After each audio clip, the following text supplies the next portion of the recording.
दोस्तों कैसे हैं आप सभी। मैं सूरज यादव आपके अपने ही YouTube channel study mega point में आपका बहुत बहुत स्वागत करता हूं। दोस्तों आज का जो लेक्चर होने वाला है ये होगा पीएलसी से रिलेटेड है। PLC micro controller and SCADA चल रहा था, ठीक है। तो इसमें हम आपको बताए थे कि असेंबलर असेंबलर तथा कंपाइलर में डिफरेंट, तो दोनों में डिफरेंट हो चुका था मेरे दोस्तों। आज हम आपको बताएंगे असेंबली लैंग्वेज का स्ट्रक्चर क्या है, ठीक है। असेंबली लैंग्वेज का संरचना क्या है, इसके बारे में हम बातें करेंगे, ठीक है मेरे दोस्तों। तो आप लोगों को एक बहुत ही इंपॉर्टेंट सूचना देने वाला हूं कि आपका जल्द ही सिलेबस समाप्त हो जाएगा दोस्तों। लगभग 20 तारीख तक सारा सिलेबस आपका समाप्त हो जाएगा। मैं जहाँ तक पढ़ा रहा हूँ वहाँ तक सारा सिलेबस आपका समाप्त हो जाएगा, लेकिन मैम का देखा जाएगा। तो मैम का भी प्रयास रहेगा कि पूरा पूरा सिलेबस आपको दिया जाए। तो दोस्तों आज के हम लेक्चर में पढ़ेंगे कि असेंबली लैंग्वेज का इंस्ट्रक्शन स्ट्रक्चर क्या है। असेंबली लैंग्वेज का स्ट्रक्चर, तो असेंबली लैंग्वेज का जो स्ट्रक्चर होता है मुख्यतः 3 भाग से मिलकर बना होता है। कितने भागों से मेरे दोस्तों? 3 भाग से। एक इंस्ट्रक्शंस होता है, एक लेबल होता है, एक होता है कमेंट। क्या होता है? हमने आपको इतनी चीजें बताई कि कम असेंबली लैंग्वेज के स्ट्रक्चर में मुख्यतः 3 भाग होते हैं। मुख्यतः 3 भाग होते हैं। कौन कौन से होते हैं? एक इंस्ट्रक्शन होता है, एक लेबल होता है, कमेंट्स होता है, ठीक है। तो आप लोगों को ये सारी चीजें देखना है और इनका कैसे कैसे उपयोग किया जाता है, इन सभी चीजों के बारे में हम आज देखेंगे, ठीक है। चलिए, क्या है असेंबली लैंग्वेज का स्ट्रक्चर? असेंबली लैंग्वेज के स्ट्रक्चर में मुख्यतः स्ट्रक्चर में 3 प्रमुख भाग होते हैं। कौन कौन से हैं? पहला है हमारा इंस्ट्रक्शंस, दूसरा है लेवल, LABEL है मेरे दोस्तों। वी में नहीं है, यहाँ पे वी है, बी। इस चीज को आपको ध्यान में रखना है कि लेवल बना दें आप उसे LAVEL, तो वो नहीं है यहाँ पे LAVEL। कोई गलत नहीं है, ये जो है ये सही है। आप कुछ इसमें करेक्शन नहीं करेंगे। तीसरा है आपका कमेंट्स। तो इन चीजों के बारे में आपको ध्यान में रखना है। इसके जो असेंबली लैंग्वेज के स्ट्रक्चर में मुख्यतः कितने पार्ट हैं? तो 3 पार्ट है। एक है स्ट्रक्चर इंस्ट्रक्शंस है, और हमारा लेवल है, और एक कमेंट है। 3 भाग हुए। अब देखिए यहाँ क्या है, इन तीनों भागों के अतिरिक्त एक अन्य भाग जिसे हम डायरेक्टिव कहते हैं। इनके इनके अतिरिक्त एक और भाग होता है जिसे हम क्या करते हैं, डायरेक्टिव कहते हैं का प्रयोग होता है इसमें। किसमें? असेंबली लैंग्वेज के स्ट्रक्चर में, ठीक है मेरे दोस्तों। इस चीज को आपको ध्यान में रखना है। आगे क्या है, असेंबली लैंग्वेज को सामान्यतः कॉलम्स के फॉर्म में लिखा जाता है। इस चीज को आपको ध्यान में रखना है कि जो असेंबली लैंग्वेज होता है इसको हम सीधा किस में रखेंगे? कॉलम के फॉर्म में लिखा जाता है। दोस्तों आपको कॉलम की स्पेलिंग थोड़ा देख लेना है कि हमें लगता है मिस्टेक हो थोड़ा इसमें, तो इसको देख लेंगे। ये कॉलम है, ठीक है। कॉलम के फॉर्म में असेंबली लैंग्वेज को सामान्यतः कॉलम के फॉर्म में लिखा जाता है। किसके फॉर्म में? कॉलम के फॉर्म में लिखा जाता है। एक रो होता है, एक कॉलम होता है। एक रो होता है, एक कॉलम होता है, ठीक है। इस चीज को आपको ध्यान में रखना है कि यहाँ पे क्या है, कॉलम है, रो नहीं है मेरे दोस्तों, कॉलम है। कॉलम्स के फॉर्म में लिखा जाता है, जहां फर्स्ट कॉलम लेवल के लिए, सेकंड कॉलम इंस्ट्रक्शन के लिए तथा थर्ड कॉलम जो होता है कमेंट के लिए प्रयोग किया जाता है। तो हमने आपको इसमें इतनी बातें बताई दोस्तों कि जो आपका असेंबली लैंग्वेज होता है इसका जो स्ट्रक्चर है, इसका मुख्यतः स्ट्रक्चर 3 भागों से मिलकर बना होता है। इंस्ट्रक्शन होता है, लेवल होता है, कमेंट्स होता है। इसका एक और भाग होता है जिसे आप डायरेक्टिव कहते हैं, ठीक है। तो इन सभी चीजों का प्रयोग किया जा रहा है। और असेंबली लैंग्वेज को जो लिखा जाता है वो किस फॉर्म में लिखा जाता है? कॉलम के फॉर्म में लिखा जाता है। पहले वाले कॉलम में हम क्या रखेंगे? पहले वाले कॉलम में हम लेवल को रखेंगे, दूसरे वाले कॉलम में हम इंस्ट्रक्शन को रखेंगे, तीसरे वाले जो कॉलम होगा उसमें हम कमेंट को रखेंगे, ठीक है। तो इस तरह से आप अगर रिवाइज करते चलेंगे दोस्तों तो आपको सारी चीजें याद हो जाएंगी। अब कहें कि हम आपको सारी चीजें एक बार पढ़ के सुना दिए तो उतने से नहीं होगा। देखिए, रिवीजन बहुत ही इंपॉर्टेंट होता है आपके किसी भी एग्जाम के लिए। तो रिवीजन बहुत ही इंपॉर्टेंट होता है। तो आप लोगों ने अभी पढ़ा असेंबली लैंग्वेज का स्ट्रक्चर। आ सकता है दोस्तों असेंबली लैंग्वेज से क्वेश्चन जरूर आएगा, इस ध्यान ध्यान में रखिएगा। ये इसी जो हम पढ़ा रहे हैं इसी में से क्वेश्चन आना है, ये बात तय है, ठीक है। चलिए आगे देखते हैं। आगे क्या है आपका, अब देखते हैं जो जो चीजें हमने पढ़ी हैं उन सभी चीजों के बारे में आप एक बार देख लेंगे, ठीक है मेरे दोस्तों। क्या पढ़े हैं आपने? इंस्ट्रक्शन पढ़े हैं। तो आपको पता हो गया होगा कि किसके किसके भाग, मतलब कि किस किस कॉलम में क्या क्या चीजें रखा जा रहा है। पहले कॉलम में क्या रखा गया मेरे दोस्तों? पहले कॉलम में आपका रखा गया लेवल। दूसरे कॉलम में आपने देखा होगा तो उसमें रखा गया इंस्ट्रक्शन। तीसरे कॉलम में आपने देखा होगा तो उसमें क्या था मेरे दोस्तों? उसमें आपका था कमेंट्स। इन चीजों को आपको ध्यान में रखना है। अब आइए यहाँ पे जो चीजें हैं उनके बारे में जान लेते हैं। देखिए इंस्ट्रक्शंस क्या होते हैं। असेंबली लैंग्वेज में इंस्ट्रक्शन एक विशेष प्रकार के निमोनिक्स होते हैं। क्या होते हैं, अब आपको बात में ये बात पता होनी चाहिए कि निमोनिक्स क्या होते हैं। क्या इनका जो हमारा असेंबली लैंग्वेज में इंस्ट्रक्शन एक विशेष प्रकार के निमोनिक्स की तरह निमोनिक्स होते हैं, ठीक है, जिन्हें असेंबलर मशीन कोड में कन्वर्ट करता है। ये निमोनिक्स जो होता है ये असेंबलर मशीन कोड को कन्वर्ट करता है।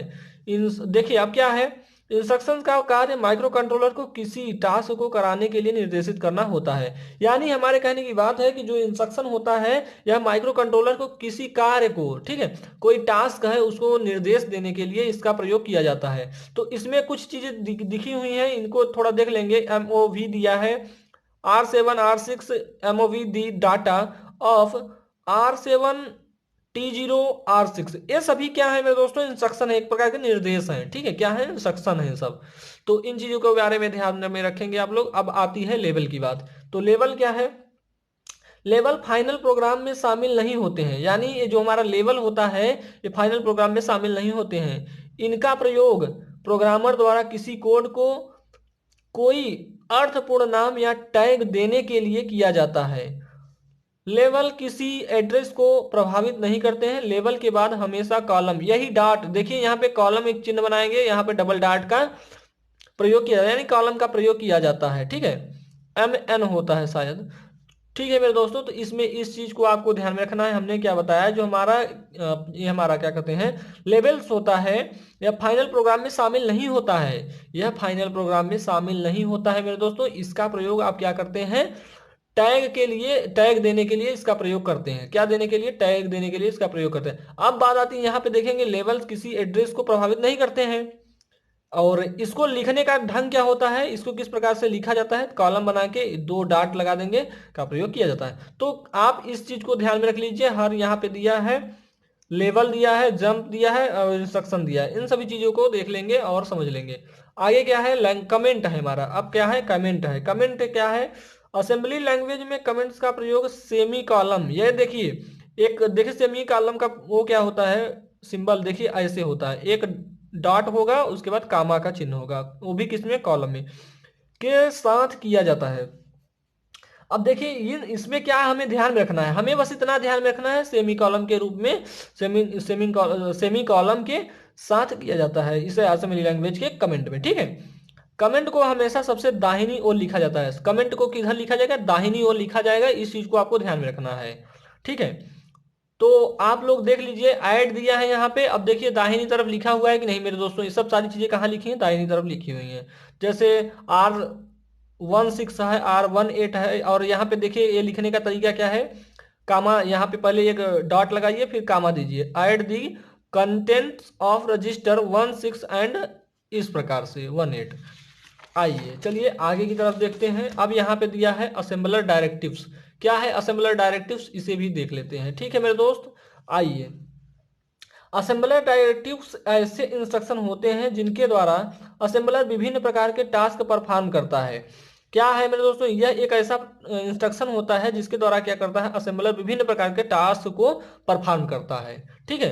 अब देखिए डायरेक्टिव्स को डायरेक्ट ऑपरेशनल कोड में नहीं बदला जा सकता। मेरे दोस्तों इस चीज को आपको ध्यान में रखना है कि जो हमारा डायरेक्टिव्स होता है उसे डायरेक्ट ऑपरेशनल कोड में नहीं बदला जा सकता है। कुछ प्रमुख डायरेक्टिव्स हैं, देख लीजिए यहाँ पे, जैसे BD है मेरे दोस्तों, यहाँ पे जैसे DV है, DV, देखिए डायरेक्टिव्स और यहाँ पे देयर यूजेस यानी उसके क्या प्रयोग है, ठीक है। DB दिया है तो इसे क्या कहेंगे आप, डिफाइन कॉन्स्टेंट बाइट्स। यहाँ पे देखिए DEF दिया है, डिफाइंस, यहाँ पे लिखा है सिंबॉलिक नेम ऑफ रजिस्टर, और यहाँ पे DEVICE। तो यहाँ पे सारी चीजें आपको दिख रही होंगी, इन चीजों को आप देख लेंगे दोस्तों। और नोट्स बनाते चलिए, आप लोग क्या करेंगे, नोट्स को बनाते चलिए, क्योंकि जब आपका चैप्टर खत्म होगा तभी आपको नोट्स मिलेगा, इसका PDF मिलेगा। चलिए आगे चलते हैं। अब आता है वेरी वेरी इंपॉर्टेंट मेरे दोस्तों, इंटरफेसिंग से। इंटरफेसिंग से आपको एक क्वेश्चन जरूर मिलेगा।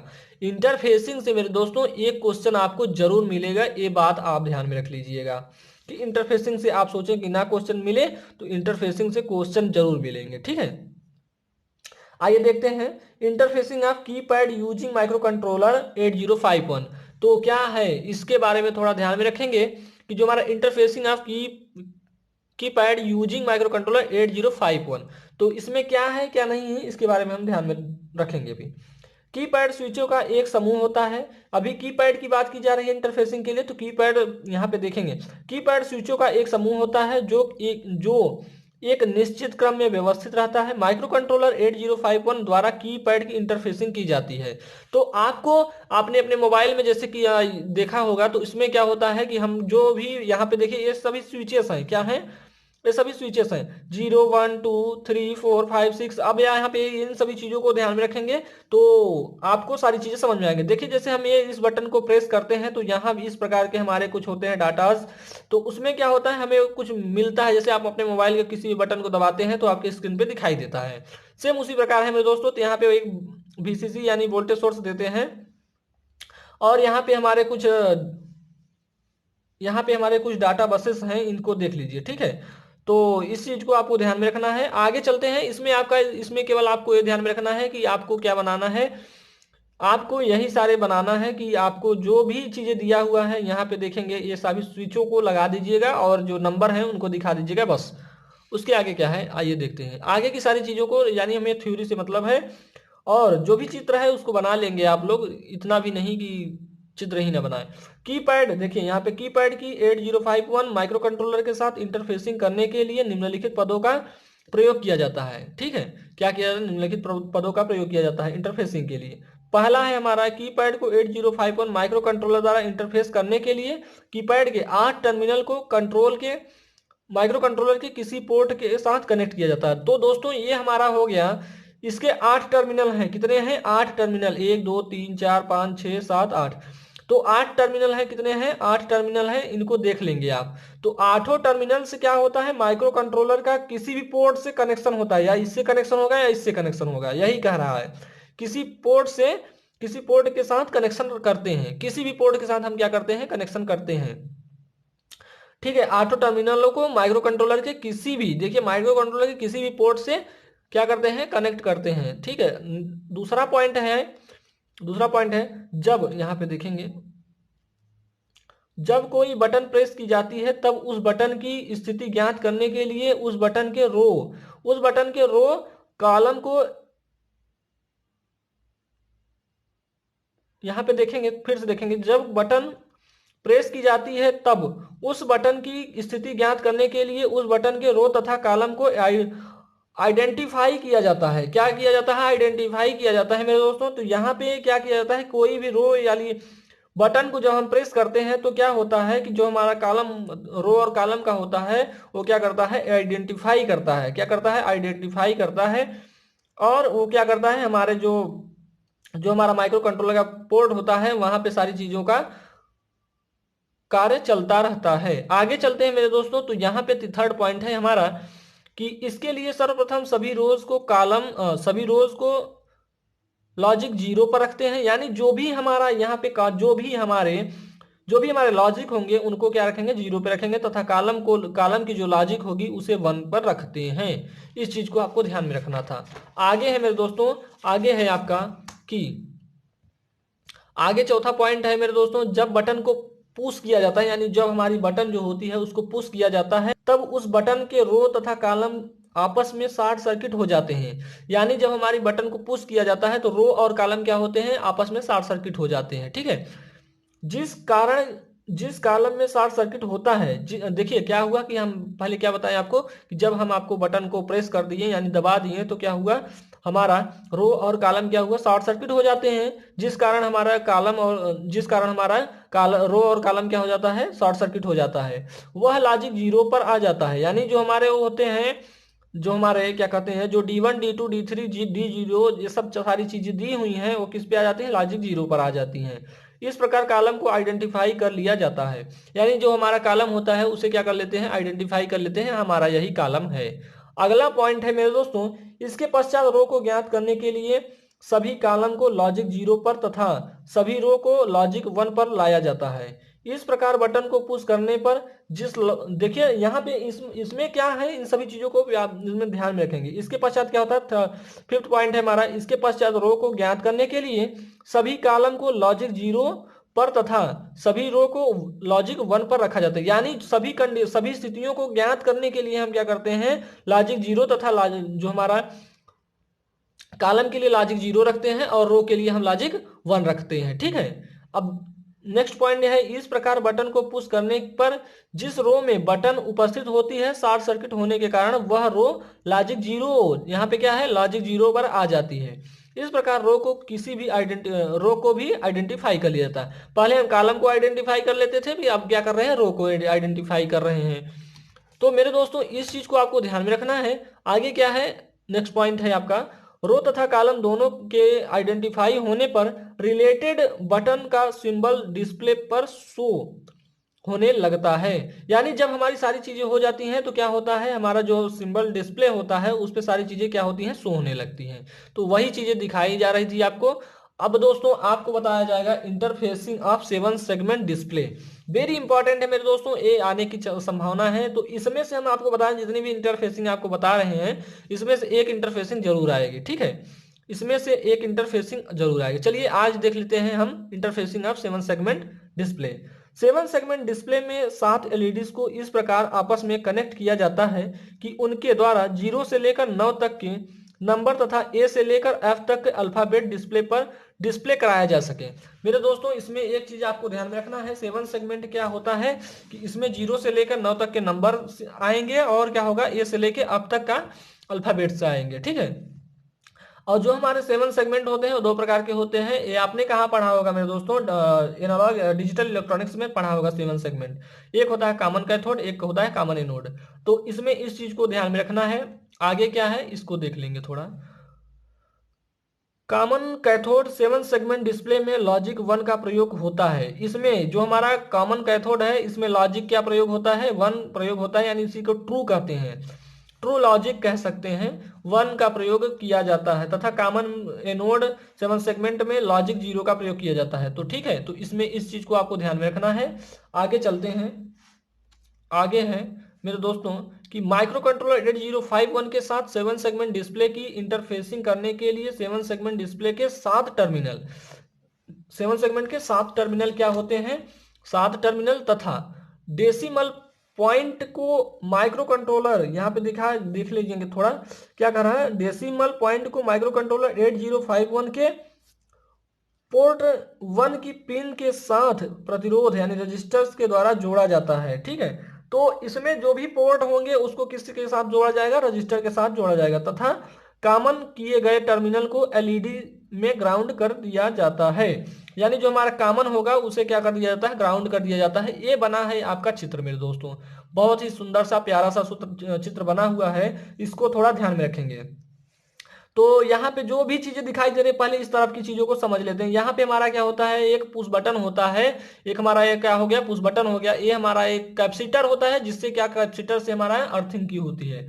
और इसमें कितने वोल्ट की सप्लाई देते हैं, 5 वोल्ट की, पूरी 5 वोल्ट की सप्लाई देते हैं। और इसमें देखिए यहाँ VCC हो गया, ये हो गया, और यहाँ पे देखेंगे तो हमारे पोर्ट हैं, कितने पोर्ट हैं, ये सारी चीजें पोर्ट दिया हुआ है। तो हमने आपको बताया कि जो पोर्ट होते हैं इन्हीं को रजिस्टर के साथ जोड़ा जाता है, और जो रजिस्टर के साथ जोड़ा जाता है और हमारे यही सब चीजें क्या होती हैं, काम जो हमारा 7 सेगमेंट होता है उसी से जुड़ा होता है। लेकिन अब यहाँ पे बताया गया है कि कॉमन यहाँ पे किया जाता है, किसको, टर्मिनल्स को कॉमन किया जाता है। तो यहाँ पे ये हो गया हमारा कैथोड। अब इन सभी चीजों को क्या कहते हैं, इसे हम डेसिमल पॉइंट्स कहते हैं मेरे दोस्तों। ये सब सारी चीजें जो हैं इसे हम डेसिमल पॉइंट्स कहते हैं। इस तरफ आएंगे तो यहाँ पे देखेंगे एक हमारा कैपेसिटर लगा C2 और एक C1 है, ये दोनों क्या है, पैरेलल में है। तो इसको हम क्या करते हैं, इसे भी क्या करते हैं, ग्राउंडेड कर देते हैं। और ये हमारे दो हमारे क्या है, ये सब सारी चीजों के बारे में पिंस है मेरे दोस्तों, XTAL-M1 और XTAL2 है मेरे दोस्तों। ये सारी चीजें आपको बताई गई हैं। ठीक है, तो दोस्तों आज के लेक्चर में आपने इंटरफेसिंग दो तरह से पढ़ ली है। इसके बाद हम बताएंगे interfacing of LCD with 8051 micro controller को बताएंगे मेरे दोस्तों। तो आज के लेक्चर में हम यहीं तक बातें करेंगे, नेक्स्ट लेक्चर में आपसे मिलेंगे।